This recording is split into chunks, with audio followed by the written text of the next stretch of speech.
বছরে যে 24টি একাদশী পালিত হয়, এই প্রতিটি একাদশী ভগবান শ্রী বিষ্ণুকে সমর্পিত।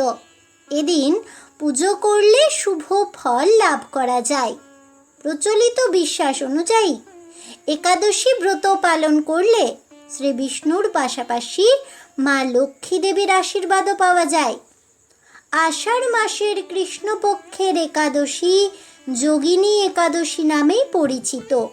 এই তিথিতে শ্রী বিষ্ণুর পুজো করলে সমস্ত পাপ থেকে মুক্তি পাওয়া যায়।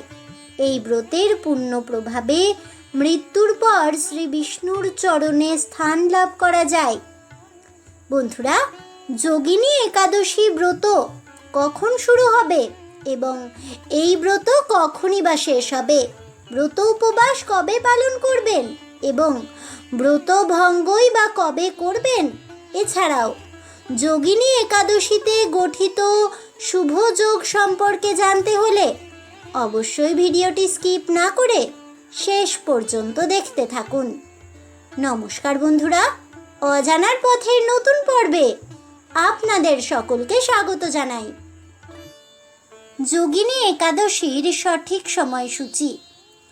আষাঢ় মাসের কৃষ্ণপক্ষের একাদশী তিথি শুরু হচ্ছে 1 জুলাই সকাল 10:26 একাদশী তিথি সমাপ্ত হবে 2 জুলাই সকাল 8:34।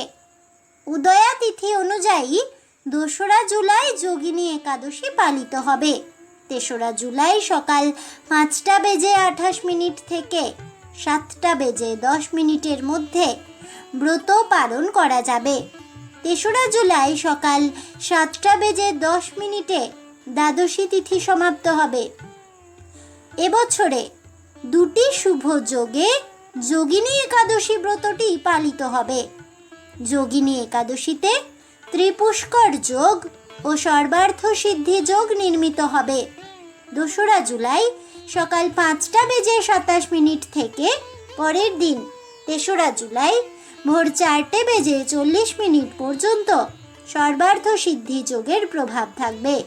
ত্রিপুষ্কর যোগ থাকবে 2 জুলাই সকাল 8:42 থেকে বিকেল 4:40 পর্যন্ত।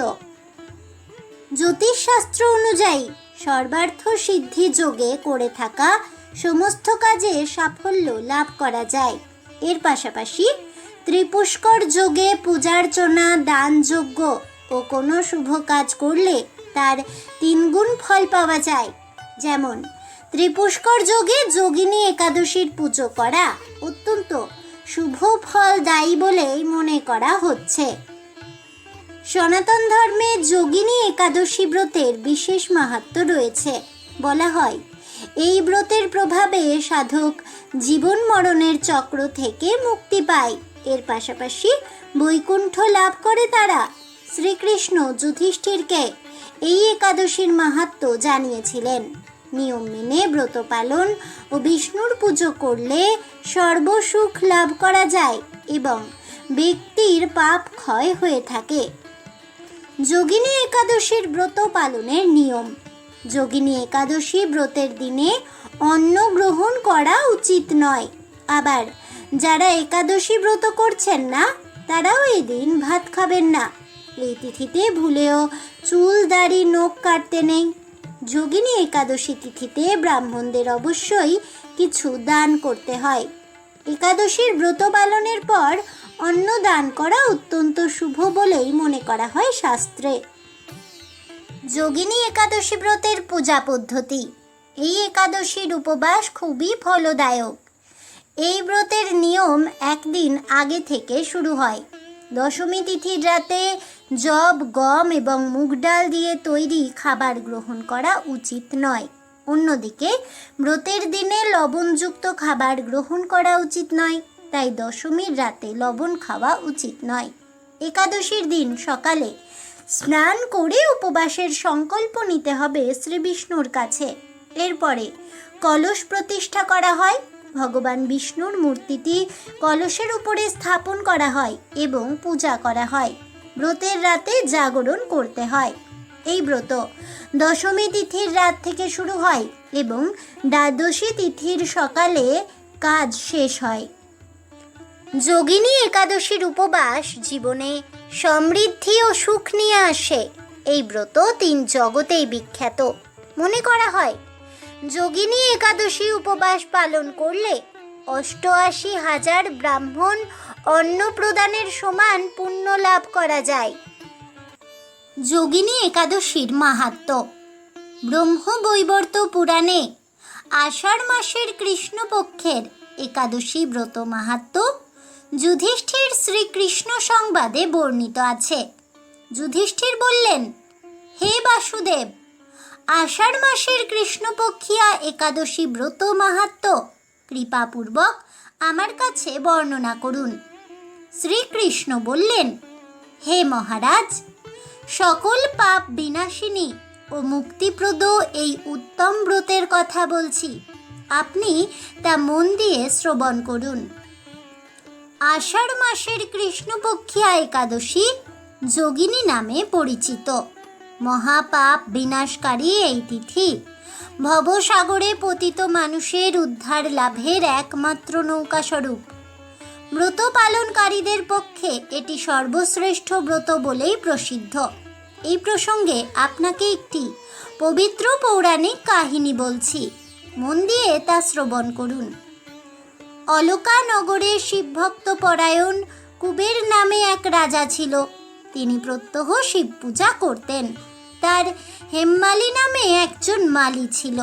প্রতিদিন শিব পূজার জন্য মানস সরোবর থেকে সে ফুল তুলে যক্ষরাজ কুবেরকে দিত। বিশালাক্ষী নামে হেমমালির এক পরমা রূপবতী পত্নী ছিল। সে তার সুন্দরী পত্নীর প্রতি অত্যন্ত আসক্ত ছিল। একদিন সে তার স্ত্রীর প্রতি কামাসক্ত হয়ে পড়ল। রাজভবনে যাওয়ার কথাও ভুলে গেল। বেলা 2 প্রহর অতীত হলো। অর্চনের সময় চলে যাচ্ছে দেখে রাজা ক্রুদ্ধ হলেন। মালির বিলম্বের কারণ অনুসন্ধানে এক দূত প্রেরণ করলেন। দূত এসে রাজাকে বলল, সে গৃহে তার স্ত্রীর সাথে আনন্দে মত্ত। দূতের কথা শুনে কুবের রেগে তখনই মালিকে তার সামনে হাজির করতে আদেশ দিলেন। এদিকে মালি পূজার সময় অতিবাহিত হয়েছে বুঝতে পেরে অত্যন্ত ভয় পেল। তাই স্নান না করেই সে রাজার কাছে উপস্থিত হলো। তাকে দেখা মাত্রই রাজা ক্রোধবশে চোখ রাঙিয়ে বললেন, রে পাপিষ্ঠ দুরাচার, তুই দেব পূজার পুষ্প আনতে অবজ্ঞা করেছিস, তাই আমি তোকে অভিশাপ দিচ্ছি। তুই শ্বেত কুষ্ঠগ্রস্ত হয়ে যা এবং তোর প্রিয়তমা ভার্যার সাথে তোর চিরবিয়োগ সংগঠিত হোক। রে নিজ, তুই এখনই এই স্থান থেকে ভ্রষ্ট হয়ে অধোগতি লাভ কর। কুবেরের এই অভিশাপে হেমমালি তার পত্নীর সাথে স্বর্গভ্রষ্ট হয়ে দীর্ঘকাল যাবৎ কুষ্ঠরোগ ভোগ করতে লাগলো। ভোগের যন্ত্রণায় দিন অথবা রাত্রে কখনোই সে সুখ পেত না। এভাবে শীত গ্রীষ্মে প্রচণ্ড বেদনায় বহু কষ্টে সে জীবন যাপন করতে লাগলো। কিন্তু দীর্ঘদিন মহাদেবের অর্চনের ফুল সংগ্রহের স্বীকৃতির ফলে সে শাপগ্রস্ত হয়েও বৈষ্ণব শ্রেষ্ঠ শিবের বিস্মরণ কখনো হয়নি। একদিন হেমমালি ভ্রমণ করতে করতে হিমালয়ে শ্রী মার্কণ্ডেয় ঋষির আশ্রমে উপস্থিত হলো। কুষ্ঠরোগে পীড়িত সপত্নী হেমমালিকে দর্শন করে শ্রী মার্কণ্ডেয় তাকে জিজ্ঞাসা করলেন, তুমি কার অভিশাপে এইরকম নিন্দনীয় কুষ্ঠরোগগ্রস্ত হয়েছ? সে উত্তর দিল, হে মুনিবর, রাজা ধনকুবেরের আমি ভৃত্য ছিলাম। আমার নাম হেমমালি। আমি প্রত্যহ মানস সরোবর থেকে ফুল তুলে শিব পূজার জন্য রাজাকে দিতাম। কিন্তু দুর্ভাগ্যক্রমে একদিন স্ত্রীর মনোরঞ্জন হেতু কামাসক্ত হওয়ায় সেই ফুল দিতে বিলম্ব হয়।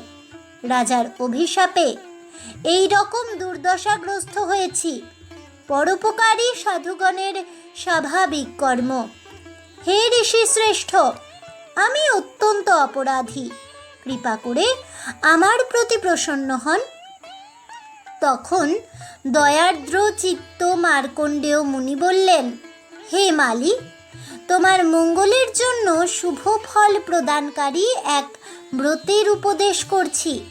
তুমি আষাঢ় মাসের কৃষ্ণপক্ষের যোগিনী নামক একাদশী পালন করো।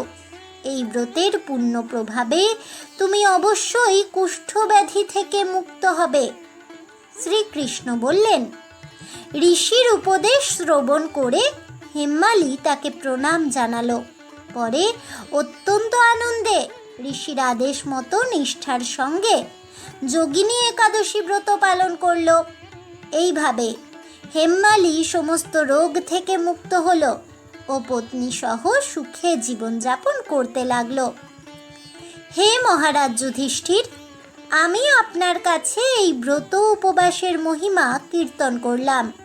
এই ব্রত পালনে 88,000 ব্রাহ্মণকে ভোজন করানোর সমান ফল পাওয়া যায়।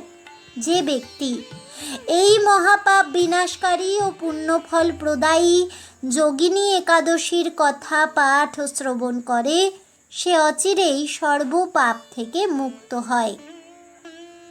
আজ এ পর্যন্তই। জয় প্রভু শ্রী বিষ্ণুর জয় হোক। জয় হোক ভগবান শ্রীহরি শ্রীকৃষ্ণের। হরে কৃষ্ণ কৃষ্ণ কৃষ্ণ হরে হরে, হরে রাম রাম রাম হরে হরে, রাধে রাধে। এই বলে আমার আজকের ভিডিওটি আমি এখানেই শেষ করছি। তাহলে বন্ধুরা, যোগিনী একাদশী ব্রত আসলে কি? কিভাবে এই যোগিনী একাদশী ব্রত পালন করবেন, তার সঠিক সময়সূচি এবং যোগিনী একাদশীতে থাকা শুভ যোগ ও একাদশীর তাৎপর্য, গুরুত্ব এবং সর্বোপরি যোগিনী একাদশীর ব্রত মাহাত্ম্য কথা শ্রবণ করে আপনাদের কেমন লাগলো অবশ্যই আমাকে কমেন্টে জানাবেন। ভিডিওটি ভালো লেগে থাকলে লাইক শেয়ার করতে ভুলবেন না। আমার চ্যানেলের নতুন বন্ধু হয়ে থাকলে চ্যানেলটিকে সাবস্ক্রাইব করে দেবেন। পাশে থাকা বেল বাটনটি প্রেস করে রাখবেন নতুন ভিডিওর নোটিফিকেশন পাওয়ার জন্য। দেখা হচ্ছে পরের ভিডিওতে। তাই সকলে ভালো থাকুন, সুস্থ থাকুন আর অবশ্যই সঙ্গে থাকুন আর দেখতে থাকুন অজানার পথে।